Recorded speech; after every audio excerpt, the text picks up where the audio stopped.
감사합니다. 오늘 이 밝은 아침 햇살과는 좀 다르게 오늘 주제를 우리의 삶에 찾아오는 고난에 대하여서, 삶의 어려운 문제들에 대하여서 좀 다루려고 합니다. 살다 보면 우리의 인생 가운데 반드시 어려운 문제가 찾아오게 되어 있습니다. 너무나 힘들고 너무나 목마르고 죽을 것 같은 상황에 온 몸에 이 고통이 퍼지는 것 같은 그런 느낌을 받을 때가 있어요. 순간순간 내 심장이 막 놀란 가슴처럼 심장이 벌렁벌렁 박도록 하는 거예요. 음식 먹고 싶은 생각 하나도 없고 잠자려고 누워도 잠이 오지 않고 뒤척이게 되는 그런 고통의 순간이 우리의 생애 가운데 종종 찾아오게 됩니다. 마치 광야 여정 가운데 이스라엘 백성들처럼 마라의 쓴물을 경험할 때가 우리의 삶에 있다는 거죠. 여러분, 우리의 인생에 고통스러운 순간이 찾아올 때 우리는 어떻게 해야 되는가? 오늘 이 성경 말씀을 통해서 마라의 쓴물이 주는 교훈 우리가 한번 찾아보려고 하는 것입니다. 왜 하나님께서는 이스라엘 백성을 약속의 땅으로, 젖과 꿀이 흐르는 가나안 땅으로 바로 데려가시지 않으시고 광야에 넣으셔서 이 어렵고 힘든 일들을 당하게 하셨는가? 시련을 통해서 이스라엘이 변화되는 것을 하나님이 원하셨던 거예요. 무엇을 변화되도록 하나님이 훈련시키시고 이끌어 가셨는가? 오늘 말씀을 통해서 한번 생각해 보려고 하는 것입니다. 역사학자 토인비가 이런 재미난 비유를 이야기하면서 역사 설명을 합니다. 영국 사람들이 청어를 참 좋아하는데요. 이 청어가 북해 베링해에 살기 때문에 산채로 영국 시장에 오기가 어렵답니다. 그래서 좀 더 싱싱한 청어를 먹고 싶었던 참에 마침 시장에 살아있는 청어가 등장을 한 겁니다. 알고 보니까 청어를 잡아서 운반하는 그 운반 탱크 안에다가 이 청어를 잡아먹는 메기를 몇 마리 집어넣었답니다. 그러니까 죽지 않으려고, 살아있으려고 긴장하면서, 청어가 긴장하면서 있다 보니 마침내 살아서 영국에 도착하게 되었다. 그래서 시장에 그렇게 산채로 나오게 되었다는 겁니다. 이걸 설명하면서 인류 문명의 발전과 문화, 종족의 역사는 시련과 역경을 어떻게 받아들이느냐, 즉 이런 시련에 대한 도전이 올 때 이것을 어떻게 내가 응전하냐, 반응하느냐에 따라서 역사가 발전해 왔다는 설명입니다.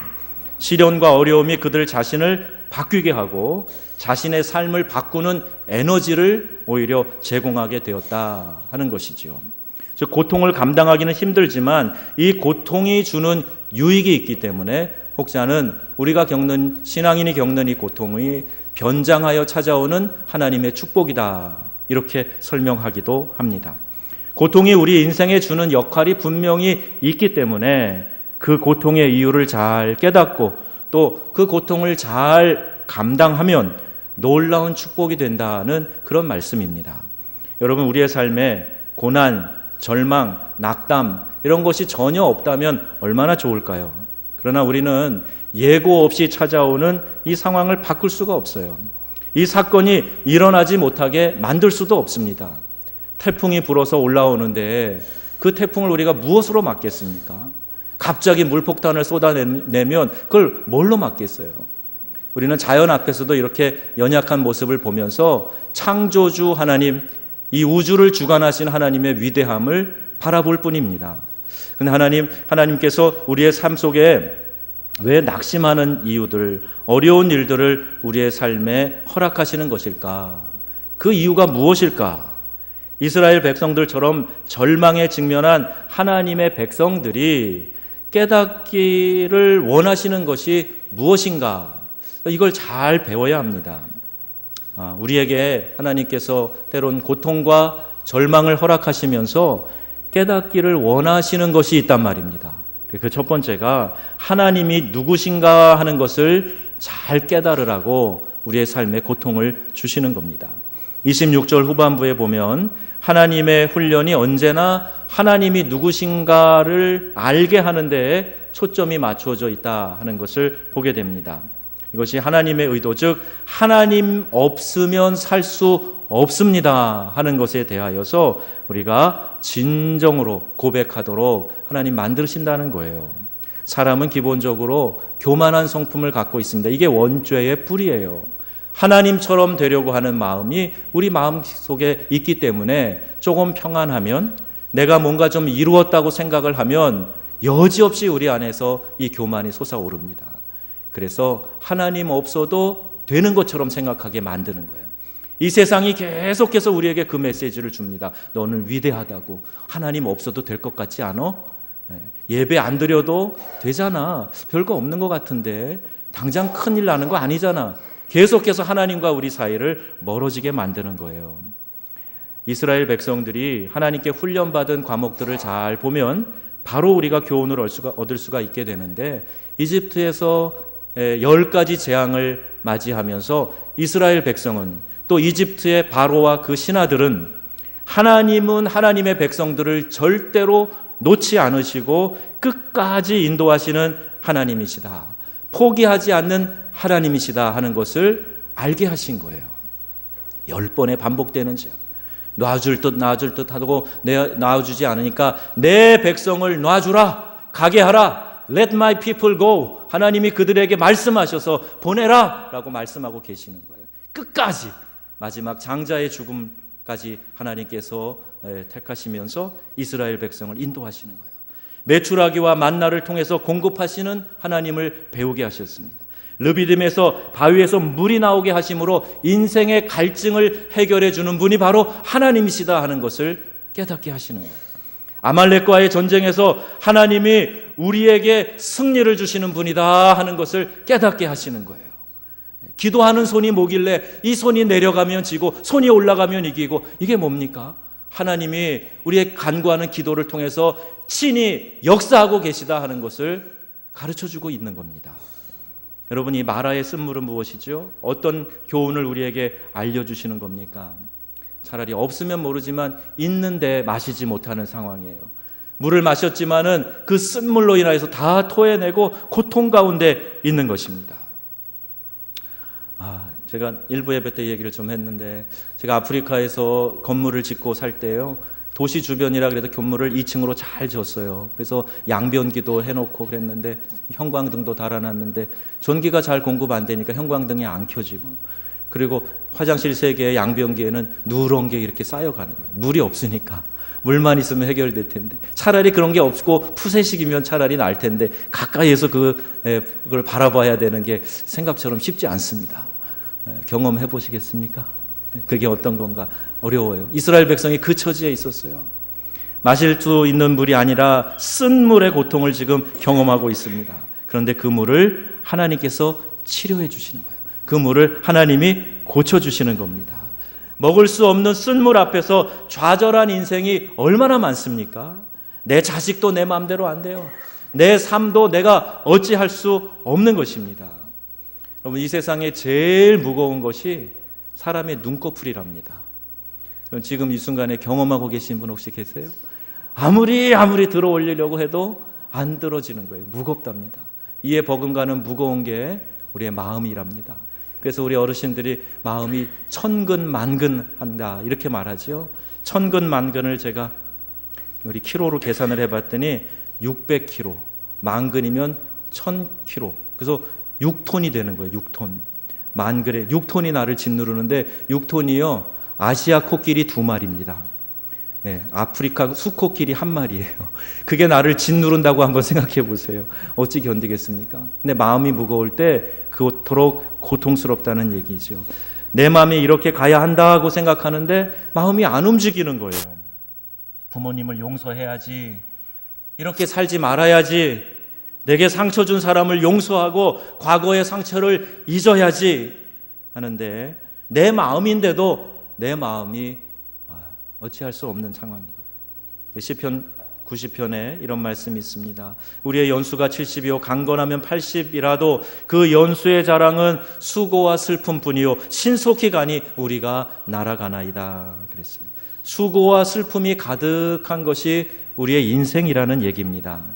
나오미와 룻 이야기를 보면 나오미가 고향을 떠나서 모압 지역까지 가서 기쁨을 얻으려고 그 이름처럼 살려고 했지만, 기쁨이란 이름처럼 살려고 했지만 자식들 다 잃어버리고 재산 다 잃어버리고 그리고 인생의 쓴물을 마시고 돌아옵니다. 그래서 나를 이제 기쁨 나옴이라고 부르지 말고 마라, 쓴물이라고, 고통이라고 불러달라, 이렇게 이야기하지 않습니까?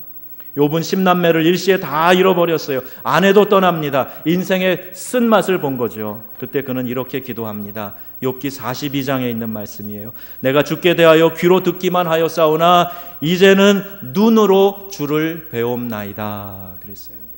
욥은 동방의 의로운 사람이라고 하나님이 인정하셨거든요.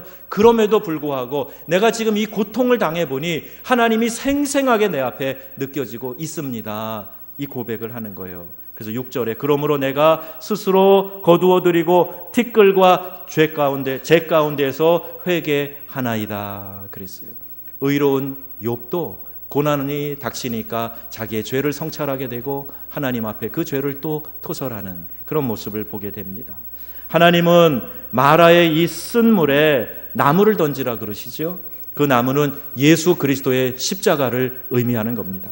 십자가로 말미암아 그 물이 고쳐지는 것처럼 내 삶의 관점이 달라지고 내 삶의 목적이 달라지게 만들어 주신다는 거예요. 여러분 자신을 바꾸려고 해보셨습니까? 아무리 노력해도 내가 내 자신을 쉽게 바꿀 수 없어요. 거의 불가능하다고 보시면 됩니다. 여러분 자신의 습관 하나 바꾸는 것도 너무너무 어려운 일이에요. 그런데 우리 치료하시는 하나님은 우리의 삶의 모든 것을 일시에 바꿔주실 수 있는 능력의 하나님이심을 믿으시기 바랍니다. 그래서 그 예수의 십자가가 우리의 인생에 들어올 때 쓴물 같은 우리의 인생이 바뀌어져서 마실 수 있는, 먹을 수 있는 단물로 변화된다 하는 겁니다. 주여 내 인생의 쓴물을 단물로 바꾸어 주시옵소서. 내가 십자가를 통과하게 하여 주시옵소서. 그래서 내 인생의 쓴물이, 이 고통이 변화되어서 하나님이 우리에게 주시는 그 생수의 강이 흘러가게 하여 주옵소서. 이것이 우리의 간구가 되어야 할 것입니다. 여러분이 아는 하나님은 어떤 하나님이세요? 추상적인 하나님, 관념적인 하나님, 그냥 습관적으로 믿는, 그리고 습관적으로 이름을 부르는 그 하나님 아니십니까? 하나님은요 지금도 살아계시고 역사하셔서 우리의 삶에 뚫고 들어오시는 분이세요. 우리의 삶 안에서 하나님이 좌정하시고 우리의 인생을 하나님이 이끌어가고 계시다는 말입니다. 이 하나님을 그냥 머리로만 이해해서는 안 돼요. 여러분 혹시 어려움 중에 계시다면은 좋은 기회를 맞이하신 거예요. 살아계신 하나님을 내가 한번 경험해보자. 이참에 살아계신 하나님을 내가 한번 피부로 느껴보자. 하나님이 가까이에서 나에게 말씀하시는 것을 한번 들어보고 그 하나님을 내가 눈을 열어 한번 바라보자. 이 기회로 삼으시기를 축복합니다. 내 인생의 쓴물을 단물로 바꾸시는 분 하나님 한 분밖에 없습니다 하는 이 고백을 우리 하나님이 듣기를 원하시는 거예요. 또 하나의 의미가 있습니다. 왜 우리의 인생에 마라와 같은 쓴물이 있는가? 그것은 하나님의 말씀에 순종하라고 이와 같은 일들이 일어납니다. 마라의 사건은 하나님의 말씀에 순종하라는 거예요. 오늘 25절, 26절에 보면 여호와께서 법도와 율례를 정하시고 나 여호와의 말을 들어 순종하고 내가 보기에 이를 행하면 그러셨어요. 믿음대로 따라갔더니 홍해가 갈라지는구나 하는 것을 깨닫게 해주시는 거예요. 말이 됩니까? 그런데 하나님은요 우리의 상식으로 불가능하다고, 이건 일어날 수 없는 일이라고 생각하는 것도 말씀에 순종해서 그 일을 진행하게 되면 이루어 주신다는 말이에요. 포도주가 떨어진 곳에 하인을 시켜서 물을 갖다 붓게 하고 그 물을 식탁에다가 떠다 주라고 말씀합니다. 물이 흐르는 요단 강물에 너희가 발로 밟고 들어가서 건너가라고 말씀하세요. 불가능한 것 같은 일이지만 그것을 순종했을 때 물을 따르자 물이 포도주로 바뀌는 역사가 일어난 것입니다.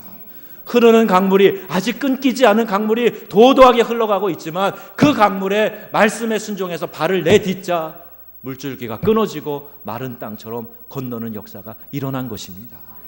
여러분 믿음으로 이제까지 달려오셨잖아요. 왜 마지막 순간에 포기하려고 그러세요? 왜 마지막 순간에 여러분 주저앉으려고 그러세요? 마지막에 순종하는 그 모습을 보시고 하나님이 고쳐주신다는 말입니다.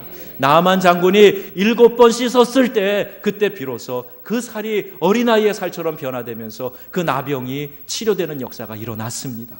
말씀에 순종할 때 끝까지 순종하는가 우리 하나님이 기다리시고 보고 계시다는 거예요. 내가 원하는 대로 되지 않았을 때 우리는요, 이제까지 지켜주신 하나님의 은혜를 생각하지 않고 우리 마음에 이상한 반항심을 가지고 하나님을 대적하려고 합니다. 하나님 따라가도 내가 말씀대로 살려고 노력해 봤는데 별거 없네, 기도해봐도 소용없네, 이렇게 생각하고 내가 하나님 따라간다고 애썼으나 별 다른 것 없으니 나는 내 길을 갈 거야, 이러는 사람들. 떠날 용기가 없는 사람은 그냥 주저앉아서 할 수 없이 주일 예배만 드리러 나오는 형식적인 신앙에 빠져 있는 사람. 신앙생활에 활력이 있을 수가 없죠. 말씀을 듣고 예배를 드리는 감격적인 순간에도 긴장하지 않아요. 하나님이 나에게 지금 뭐라고 말씀하시는가 귀를 열어 들으려고 하지 않습니다. 그냥 시간이 지나면 끝나는 예배지, 내가 오늘 예배 한번 나와 도장 찍은 걸로 만족하지, 이런 상황에 매너리즘에 빠져가지고 영적인 활력을 잃어버리고 주저앉을 수 있단 말입니다. 여러분, 한 번 예배 잘 드리는 걸 통해서 우리 하나님에게 인정받고 축복을 경험하게 될 줄로 믿습니다. 한 번 한 번의 예배가 하나님의 임재를 기억하면서 이 시간에 하나님 나에게 말씀하여 주시옵소서, 내 영혼을 고쳐주시고 내 삶의 문제들을 하나님 해결해 주시옵소서 간절히 사모하면서 하나님 붙들고 예배 드려 보세요. 우리의 삶이 어떻게 달라지는가 여러분이 증인이 되실 줄로 믿습니다. 그렇게 주저앉아 있는 지금 마라에 앉아 있는 백성들 같은 그런 마음, 하나님은요, 하나님이 보기를 원하시는 것이 있으신데 내가 바라는 대로 되지 않아도 여전히 하나님께 순종하고 갈 수 없는 길을 가고 할 수 없는 일을 하는 그 믿음의 순종을 우리에게 원하고 계시는 겁니다. 이것을 온전한 순종이라고 이야기를 합니다. 그럼에도 불구하고 순종하는 것, 우리 하나님이 보기를 원하신다는 말입니다. 저는 우리 명성교회 성도들 가운데 이런 신앙을 가진 분들이 많이 나오시기를 바랍니다. 그래서 믿음의 역사를 가지고, 그래, 하나님은 신실하신 분이지, 지금 내가 이 상황을 이해하지 못해도 그러나 하나님은 언제나 동일하시고 좋으신 하나님이셨어. 그 좋으신 하나님께서 지금 이 순간을 지나게 하실 거고 이기게 하실 거고 문제를 해결해 주실 것이고 고쳐 주실 것이야, 이렇게 믿는 믿음. 지금은 이해하지 못해도 그럼에도 불구하고 하나님을 믿고 의지하는 마음, 그 마음 가운데 우리 하나님이 역사해 주실 줄로 믿습니다. 예수께서 그 하는 말을 곁에서 들으시고 회당장에게 이르시되 두려워하지 말고 믿기만 하라 하시고, 이 말을 하셨을 때 회당장이 믿음으로 결단하고 의지로 길을 걸어갑니다. 딸이 죽었다는 얘기를 들었어요. 그런데 믿음으로 걸어갑니다. 믿기만 해라, 그 말씀을 의지했어요. 우리 인생에 겪을 수 있는 최고의 큰 어려움, 재난, 슬픔이라면 생명을 잃는 것 아니겠습니까? 그 이야기를 듣고도 예수님이 옆에서 믿기만 해라 그랬더니 믿음을 가지고 나아갔어요. 딸이 살아나는 역사가 일어났습니다. 생명을 주관하시는 하나님 앞에서 우리가 그분을 주님으로 믿고 신앙생활하고 있는 사람들이에요. 여러분, 일어서세요. 왜 주저앉아 계십니까? 살아계신 하나님, 만왕의 왕이신 하나님, 창조주 하나님, 역사를 주관하시는 하나님, 그 하나님이 내 아버지신데 뭐가 두려워요? 털치고 일어나세요. 주저앉아 있지 마시고 일어서세요.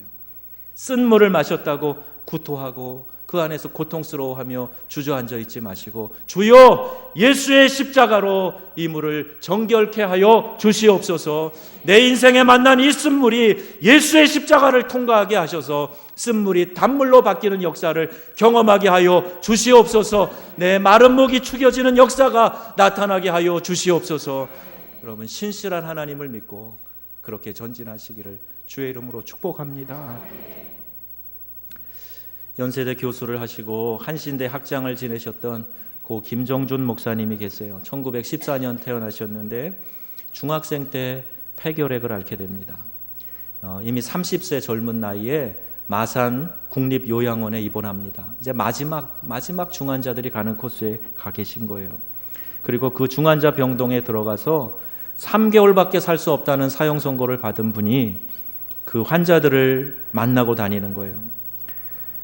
어떻게 한번 생각해 보세요. 하나님의 길을 가겠다고 작정한 젊은이가 이 폐결핵을 앓게 되고 인생을 요절하는구나 생각해 보세요. 얼마나 답답하고 원망스러운 마음이 들지 않겠습니까? 그런데 이 김정준 목사님은 그렇게 하지 않았어요. 병원에 제일 중한 환자들이 있는 곳에 가서 어거스틴의 참회록을 번역하면서 그것을 읽어줬어요. 사람들을 찾아가서 따뜻하게 위로해주고 천국의 소망을 그에게 이야기해주고 어거스틴의 참회록을 읽어주면서 죄를 회개하고 하나님께 가까이 가도록 이끌어가는 그 일을 했는데 3달이 지났는데 여전히 살아계시는 거예요.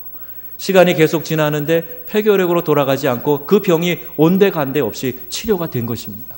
그래서 대학의 총장이 되시고, 그리고 한신대학교에서 한참 사회 문제로 관심을 갖고 할 때 군인들이 들어가서 권총으로 가슴에 겨누고 위협을 할 때에도 두려워하지 않았어요.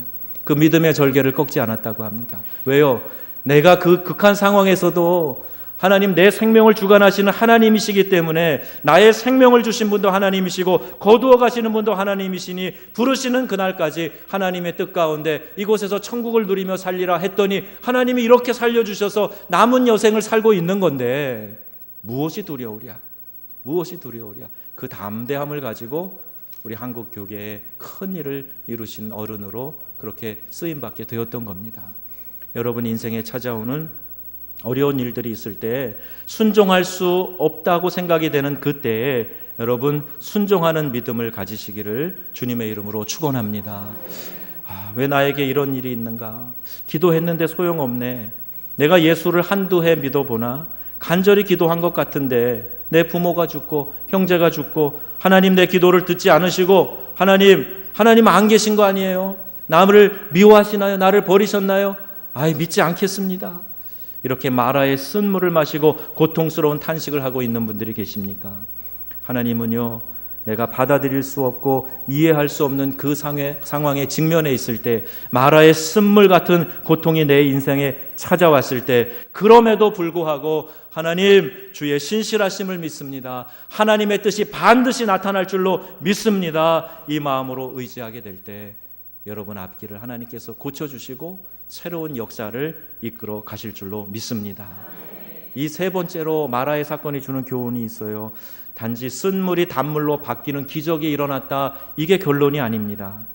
그 다음에 이스라엘 백성들을 엘림으로 인도해 가시는 것을 봅니다. 엘림에는요, 불과 10km밖에 떨어져 있지 않은 그곳에는요 12개의 물샘이 있고 푸른 종려나무가 70그루가 있다 그랬어요. 12와 70은 다 완전한 숫자예요. 그 풍성함의 상징입니다. 마라의 쓴물 앞에 좌절하지 않고 말씀을 의지해서 남쪽으로 걸어간 사람들은 불과 얼마 가지 않아서 이 풍성한 엘림의 축복을 경험하게 된 것입니다. 신명기 8장에도 말씀하지요. 내 조상들도 알지 못하던 만나를 광야에서 내게 먹이셨나니 이는 다 너를 낮추시며 너를 시험하사 마침내 내게 복을 주려 하심이었느니라. 이 말씀이에요. 여러분 한번 따라해 주시겠습니까? 마침내 내게 복을 주려 하심이라. 그래서 이 고통의 길을 통과하게 하셨다는 겁니다. 나를 절망케 하는 것이 하나님의 목적이 아니라 이 고난의 길을 통과하고 난 다음에 마침내 엘림에 들어가서 그 풍성함을 누리게 하려 하심이라, 이 말씀이에요. 우리 예수님도 십자가를 참으사 부끄러움을 개의치 아니하셨더니 하나님께서 그 보좌 우편에 앉으셨느니라 말씀하고 있습니다. 이 시련을 통해서 우리가 믿음을 간직할 때 하나님이 우리의 삶 가운데 역사해 주시는 겁니다. 시험이 우리에게 불필요한 것이 아니라 시험을 통해서 우리가 성장하고 그 시험을 통해서 살아계신 하나님을 분명하게 만나게 되는 것입니다. 마라의 쓴물 앞에 머물러 있지는 않으십니까? 거기에 머무르지 마시고 다시 일어서시기를 바랍니다.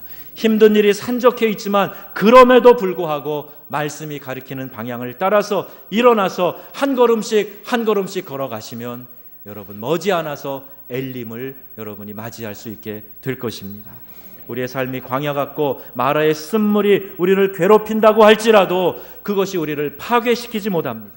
그 가운데서 주님을 신뢰하고 엘림을 향해 걸어 나가면 낙담한 사람들에게 우리가 다시 같이 일어나자고, 저기에 엘림이 있다고, 우리가 함께 걸어가자고, 조금만 더 용기를 내서 힘을 내서 같이 가자고 함께 손에 손을 붙잡고 가는 공동체가 된다면 우리 명성교회는 놀라운 하나님의 은혜를 체험하게 될 줄로 믿습니다. 김종준 목사님, 절망의 일이 계속되었을 거예요. 어려운 시기를 사셨지만 의사를 통한 사형 선고뿐만이 아니라 그 삶의 가운데서도 많은 환난을 경험하셨을 겁니다. 그런데 한 걸음씩 한 걸음씩 걸어가면서 하나님이 이 땅에 허락하신 사명을 이루어 갑니다. 그가 그 고통 중에 고백 가운데 지은 찬송이 오늘 우리가 임내송으로 같이 부른 찬송가 9장이에요. 하늘에 가득 찬 영광의 하나님, 온 땅에 충만한 존귀하신 하나님. 우리 4절 찬양을 한번 같이 불러보면 좋겠는데요. 우리 9장 4절, 주 앞에 나올 때 우리 마음이 기쁘고 그 말씀 힘되어 희망 솟아오른다. 고난도 슬픔도 이기게 하시옵고 영광에 잇대어 살아가게 하소서. 우리 가사를 생각하시면서 한번 우리 이 찬양 4절을 한번 다시 한번 불러보겠습니다.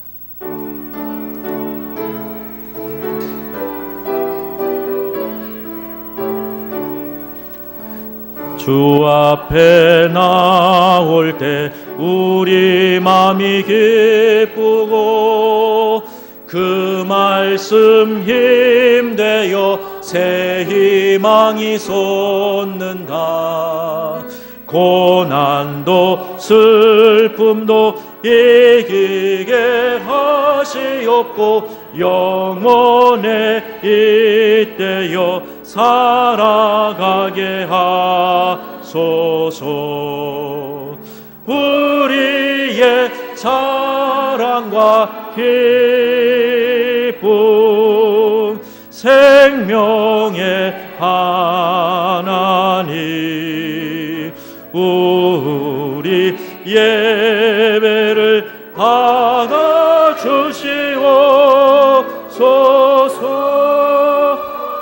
아멘, 아멘.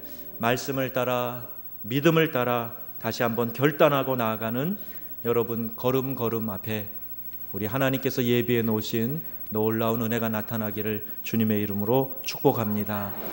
엘림을 향해서 걸어가십시다. 우리 지쳐있는 분들, 쓴물을 마시고 토하고 고통 중에 있는 이들, 우리 손 붙잡고 조금만 가면 엘림이 있다. 거기에 12 물샘이 있다고, 70 종려나무가 있다고, 풍성함이 있다고, 우리 함께 가자고 손을 잡고 일으켜 세우시고 우리 함께 전진하는 믿음의 공동체가 되기를 주 예수님의 이름으로 축원합니다. 아멘. 하나님, 이 말씀을 생각나게 하여 주셔서 마라의 쓴 고통 가운데서 주의 이름을 경배하며 주님 앞에 나아가는 저희들이 다 되게 하여 주시옵소서. 예수님의 이름으로 기도드립니다. 우리 다 일어나셔서 파송의 노래 부릅니다.